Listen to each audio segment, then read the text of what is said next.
All right, folks, I am really excited to be bringing you this video today because I recently sat down and talked with Kristi Burke. Kristi Burke was kicked out of a Republican town hall meeting here in Tennessee when Republican Diana Harshbarger was talking.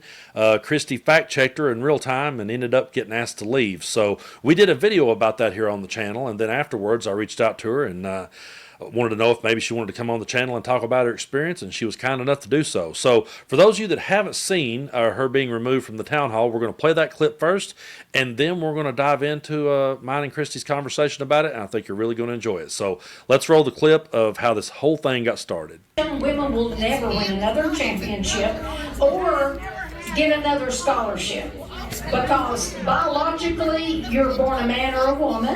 No, intersex people exist. Intersex people exist. Do intersex people exist? Do intersex people exist? Do intersex people exist? Do intersex people exist? My daughter's a doctor. Do intersex people exist? Listen, yes or no? Are you changing from one sex to another? Or intersex is not changing. I'm not going to address the issue. You brought it up. Okay? No, I'm answering you this lied. question. I'm gonna respectfully ask you to walk this way, please. 10 times stronger You're going to kick me out for asking her to answer a question. Yes. Let's walk this way. You're going to kick me out for asking her to answer a question that she won't answer? Well, let's walk this way. Everybody else is yelling. Why do I have to leave? And now You she have been can't causing even- a scene since you got here. Everybody's been causing a scene. Well, step out, let's walk. Because she was paralyzed because of the hit that Come on. he gave her. That Let's is go. Let's go. I'm not going to back up on my Grab your decision stuff, to let's go. support Title IX. Are you serious? Everybody is yelling. Grab your stuff and let's go.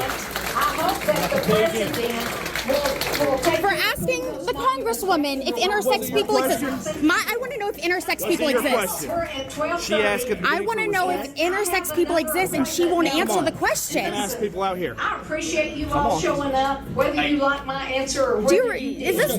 Congresswoman, we have one more. Okay, up. we got one more question. Are you kidding me? No. Are you kidding me?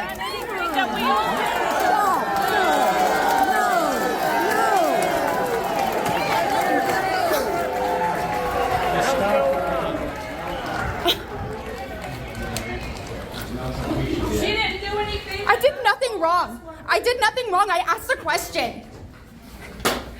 Well, first of all, thanks for taking time out of your day to sit and talk with me. There's a whole lot going on in our political climate, so we're all staying busy these days. And you was recently kicked out of the town hall, and I guess maybe where we could start is, what inspired you first of all to go out to the town hall that day? Well, I had been calling my representative, Diana Harshbarger, for weeks, trying some answers to a lot of questions that I had regarding things going on in our federal government, and her choice to support anything and everything Trump does without actually listening to her constituents. So the fact that I wasn't getting any response back, the staff wasn't giving me any answers, was really frustrating me. So I decided to just pay more attention to what she was doing, where she was going. I saw she had an event coming up, and I thought, this is the perfect time to get my questions answered. Yeah, and we all saw the video of what happened, and you were simply pointing out to her. She began talking about intersex people, and so tell us about that moment when, because the way a lot of people portrays it online, especially from the right, the way the right's portraying a lot of this is, there's these paid disruptors going in there, trying to raise hell, and that's not the case at all. So tell us about that moment that we all saw where you were asked to leave. Well, Diana has been going around calling me a paid protester and everybody else there, which I didn't meet anybody there that was paid to be there. We were all local. People had a lot of questions and issues to take up. I was not there to talk about intersex or to get involved in a culture war. I was actually there to ask questions about Medicaid because I'm very concerned about the fact that the GOP and Diana Harshbarger are attempting to pretty much gut Medicaid and other necessary essential services that people need and rely on. And so I wanted to talk to her about that and see what she had to say about cutting Medicaid to give tax breaks to billionaires. And throughout the entire event, I was kind of yelling out Medicaid. It was a very rowdy event. Everyone was yelling out. I was definitely not the only one.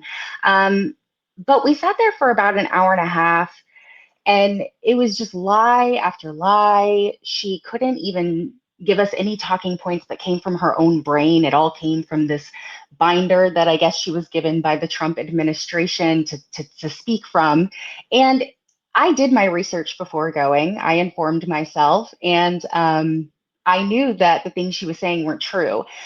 But I think because I was so rowdy, I was not going to be picked for a question when question time came, even though I had my hand up the entire time. I had a handwritten piece of paper with all of my notes about Medicaid and all my talking points. But I was not called on. And when it got to the end of the event, I think I was just so tired of all of the lies. And I knew that we were at the end, we were at the last question. And it was all about men and women's bathrooms or men and women's sports. I'm not sure. But she made a statement to the entire room that it is a biological fact. You were born a male or a female. And like I've said in my video that I talked about this, my brain kind of just lit up in that moment. And I just, I felt like, I don't know, it was very impulsive, but I just stood up and I said, intersex people exist. And the reason I did it is because she was lying, and she wasn't stating a biological fact. She was stating something that was completely untrue as a fact. And I was there to fact check her and correct her. And so I just kind of got up and I started saying intersex people exist. I switched to asking, do intersex people exist? Because I wanted her to answer yes or no. I wanted to catch her in her lie and kind of expose the fact that she is either lying or she just doesn't even know. She doesn't understand biology. So it was at that point that, yeah, I just kind of started yelling out. I got defeated. I sat down, and that's when the police walked over and told me that they were going to respectfully ask me to leave. And so they actually walked over after you sat down. They So did, yes. it wasn't actually while you were yelling. It was once you had already sat down that they That's came over. right. I think they were probably on their way over while I was kind of up and yelling. And you can hear people around the room are yelling too. I was not the only one. Somebody even yelled out in the crowd, my daughter is a doctor, and yes, intersex people exist. So we were trying to correct her mistake. But after asking a few times, I knew I wasn't getting anywhere. So I just kind of I said, you're lying. I sat down in my seat, and I think it was like right after I sat down is when the police officer told me to leave. So one of the questions I had is the other people that were yelling and speaking out. Did you get the vibe that they were Republicans that were upset with her? Because that's another way the media is spinning this, is that it's all Democrats going out there trying to disrupt. But did these people come off to you as genuine, Republicans, constituents of hers that was just tired of it? Well, I do think there were a lot of Democrats there. I talked to them before the event, but when I got there, I was the first in line, and these two ladies actually walked up and kind of joined me at the front of the line. And we were talking before the event, and it was very obvious that they were supporters of Diana. They talked about how she always returns calls and she's great about getting back to people, and that they had been to her events before. And they kind of made a comment about the protesters. They said, "Oh, you think they're going to let the protesters in?" And I didn't really say much, but I made small talk with them. And then after a while, I told them that, I was there to talk about Medicaid, and that I think a lot of people were there that were concerned about losing their Medicaid. And one of the ladies responded to me and she said, "Yeah, we're concerned about that too." So I don't know about everyone else. I do think a lot of people that were rowdy were not supporters of Diana, but I specifically talked to two women outside that I know were supporters of Diana, that like her, attend her events, voted for her, and still were concerned about losing their Medicaid. So, I mean, that's a very real issue that Diana won't acknowledge, even when her own supporters are concerned about it. Yeah, and I've noticed so many people like Diana, they tend to want to get us in the weeds fighting on the culture wars instead of the issues at hand. And that's one of the most frustrating parts to me, is that there's always just seems to be some culture war that they're fighting and some way to demonize anyone that disagrees with them. So no matter what, it's always going to get painted that we're just being agitators and we're trying to. But I think, like you said, this is a very important issue to a whole lot of people. It's going to affect people where we're from. I know so many people that depend on this, and they don't realize, there's the voters out there that are just kind of, they're caught up in their lives and they're not paying attention as much as people like us are. We consume political content on a daily basis. We're talking it every day, but there's a lot of people that come in right at the end and they vote, they look around, they go, well, groceries was cheaper when Trump was in, and I guess I'll try that again, and then they wind up going right back to it.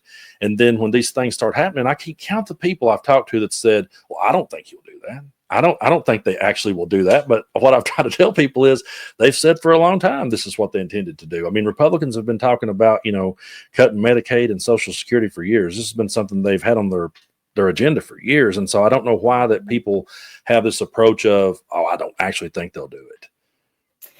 Yeah, and I struggle with that a lot because I've been talking on my channel a lot about how we don't need to be seeing our fellow Americans as our enemies. And that's hard to do, especially when a lot of our fellow Americans kind of gleefully supported this. But coming from the background that I came from, I'm from a very conservative Christian family. I was raised evangelical fundamentalist. And so that was the culture I was raised on. It's what I believed until I left when I was like 19. And then I kind of developed a lot more progressive values. But having come from that background, I fully understand what it's like to be immersed in that, to be indoctrinated into those ideologies. And I really do see a lot of Trump voters, really red voters, as victims of the system and victims of this administration.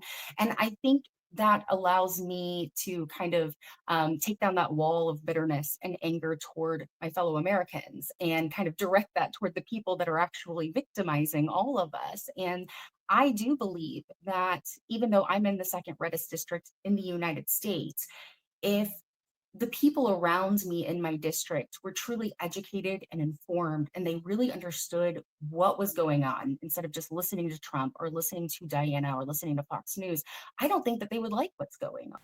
She is spot on right there. If more people voted based on an educated opinion, as opposed to just listening to all the misinformation that's out there and knee-jerking at some culture war, if people voted on facts instead of feelings, I don't think a Republican ever wins another election again.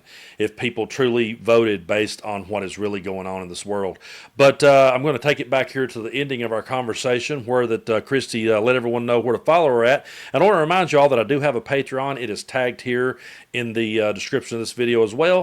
And I'm going to be putting more of our conversation that we had on there because we had a really good conversation about deconstruction, and I think y'all would really enjoy that conversation. That will be up on my Patreon soon, so keep an eye out for that if you're already over there. But let's go back here and find out where you can follow Kristi. I truly do appreciate you. I just want to say I really appreciate you taking time out of your day for talking with me, and love to talk to you anytime. But before we go, let everybody know where they can find you. You can find me on YouTube. You just look up Kristi Burke or Jezebel Vibes. Either one, you'll find me. Or just look up Diana Harshbarger's name. One of the first videos that come up. But and then I also have a website, jezebelvibes.com. I've got resources for people who are deconstructing and videos, and some Bart Ehrman courses for people who are interested in that kind of stuff. But everything's kind of shifting right now because I went from doing mainly deconstruction content to now kind of current event politics. So I'm kind of all over the place, but that's pretty typical for me. Everything's kind of shifting, and yeah, so I'm just kind of going with the flow, and that's where you can find me. I'm not really on any other socials. I'm not on TikTok anymore. Just YouTube for now. Mm-hmm. Well, that's awesome. And I'll be sure to tag your links here in the video, and everybody go over and hit subscribe on our channel and just keep pushing it out there. I really, again, thank you so much for taking time out of your day, and I hope you have a good one. Thank you. You too. This was great.